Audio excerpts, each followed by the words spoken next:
रतन टाटा जी का अंतिम संस्कार होगा, कई वीआईपीज आएंगे, किस तरह की सुरक्षा के इंतजाम पुलिस की तरफ से किए गए हैं? फिलहाल हम उनके घर के बाहर हैं। अ, आप जैसे आपको पता है कि टाटा ग्रुप की तरफ से प्रेस रिलीज दिया गया है। सुबह 10 बजे से लेके 3:30 बजे तक उनका जो पार्थिव शरीर है वो दर्शन के लिए एनसीपीए में रखा जा रहा है। और पुलिस की तरफ से बंदोबस्त तो रहेगा, पर हमारा आप सबको अपील है कि जो लोग वहाँ दर्शन के लिए आएंगे, वहाँ पे पार्किंग की सुविधा नहीं है, तो जो लोग आएंगे उनको यही पुलिस की तरफ से जो इंस्ट्रक्शंस दिए जाएंगे वो आप फॉलो करेंगे। और जो पार्किंग है वहाँ पे ड्रॉपिंग पॉइंट से आपको आगे गाड़ी लेके जाने के लिए वहाँ पे ऑब्स्ट्रक्शन होगा। तो जो भी लोग वहाँ आना चाहते वो अपना पार्किंग की फैसिलिटी वहाँ पे अवेलेबल है वो देख के वहाँ पे आने की कोशिश करें। सर, वो कौन से कौन से रूट तक आप लोगों ने पार्किंग रिस्ट्रिक्टेड की है, कुछ थोड़ा सा विस्तार में बता दें। जी, सिर्फ जो एनसीपीए का जो एरिया है जहाँ पे विनय के शाह मार्ग है और मुरली देवरा चौक है, एयर इंडिया जंक्शन के आगे, वो वाला जो पोर्शन है वहाँ पे पार्किंग रेस्ट्रिक्शंस रहेगा।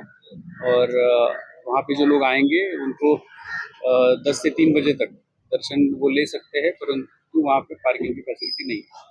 सर, मराठी में कई बड़े वीआईपी आने की संभावना है। कौन से वीआईपी के आपके पास लिस्ट है?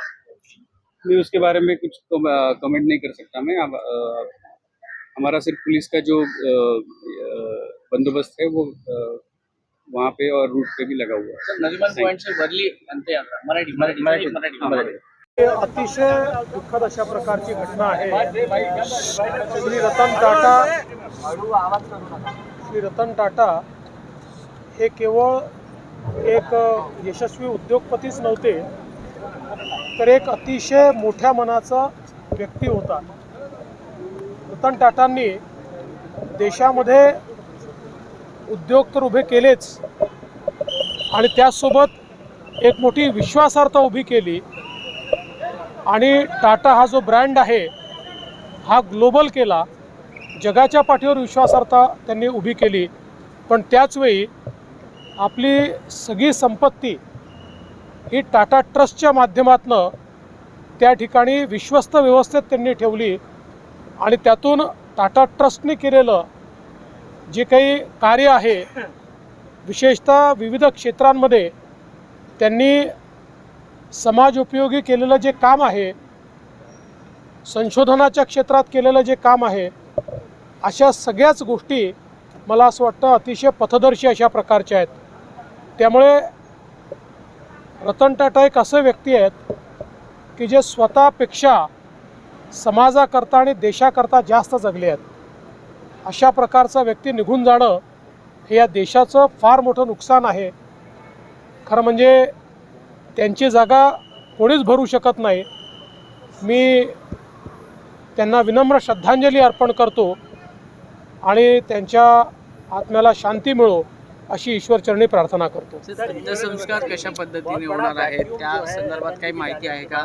दिल्लीवरून काही कोण येणार आहे? देखिए, रतन टाटा जी ये एक बहुत ही सफल उद्योगपति तो थे ही, लेकिन उससे भी बड़े व्यक्ति के रूप में हम उनको देखते हैं, क्योंकि जिस प्रकार से उन्होंने देश के लिए और समाज के लिए काम किया है, उन्होंने केवल सफल उद्योग नहीं खड़े किए, एक विश्वासार्हता खड़ी की, एक ऐसा ब्रांड खड़ा किया जिसने हमारे देश को एक ग्लोबल इमेज दी और उसके साथ साथ अपनी संपत्ति को टाटा ट्रस्ट में विलीन करते हुए उन्होंने इस विश्वस्त व्यवस्था से, ट्रस्ट से जिस प्रकार के फिलैंथ्रोपिक काम उन्होंने किए हैं, चाहे वो शिक्षा के क्षेत्र में हो, चिकित्सा के क्षेत्र में हो, रिसर्च के क्षेत्र में हो, बुनियादी क्षेत्र में हो, समाज और देश के उपयोगी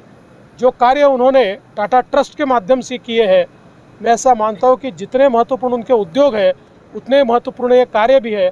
इसीलिए एक बहुत बड़े मन का व्यक्ति आज हमारे बीच से चला गया है।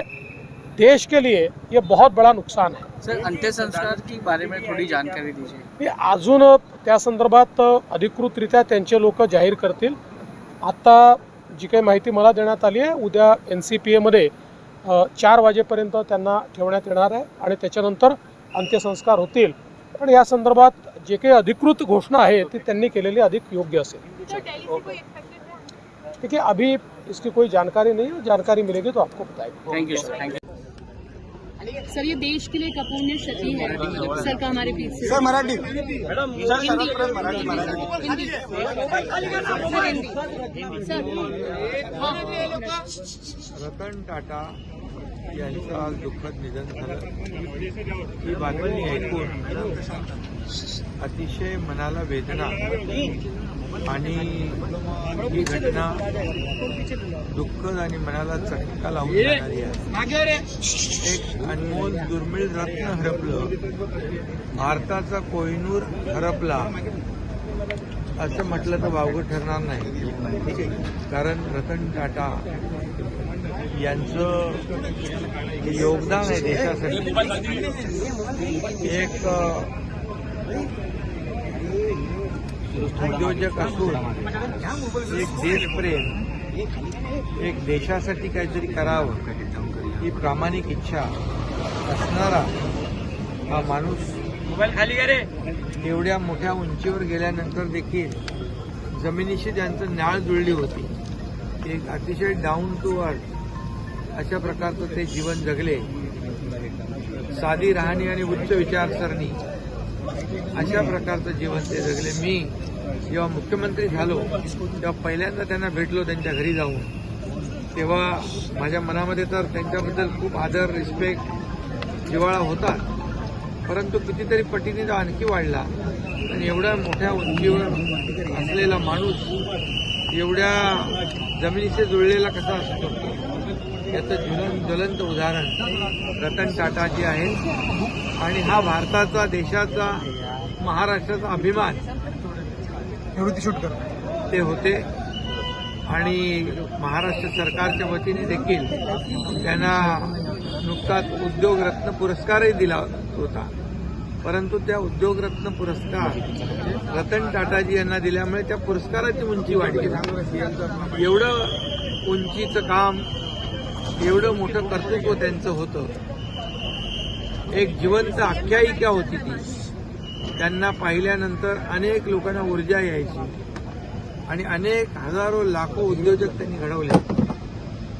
एक जी प्रामाणिक आणि जी काही नीतिमत्ता त्यांची होती ते त्याला तोड नाहीये. आणि म्हणून मी महाराष्ट्र शासनाच्या वतीने 12.5 कोटी जनतेच्या वतीने त्यांना मी भावपूर्ण श्रद्धांजली अर्पण करतो. सीएम साहेब उद्याचा कार्यक्रम म्हणजे अंत्यसंस्कार कसे होणार आहेत? NCPA मध्ये 10 ते 4 वाजेपर्यंत त्यांचं अंत्यदर्शनासाठी अंतिम दर्शनासाठी त्यांना ठेवलं जाईल. आणि त्यानंतर मग अंत्यविधी वरळी स्मशानभूमीत होईल असं आता त्यांचे नातेवाईक. सर ही NCPA 10 ते 4 आणि त्यानंतर सर हिंदी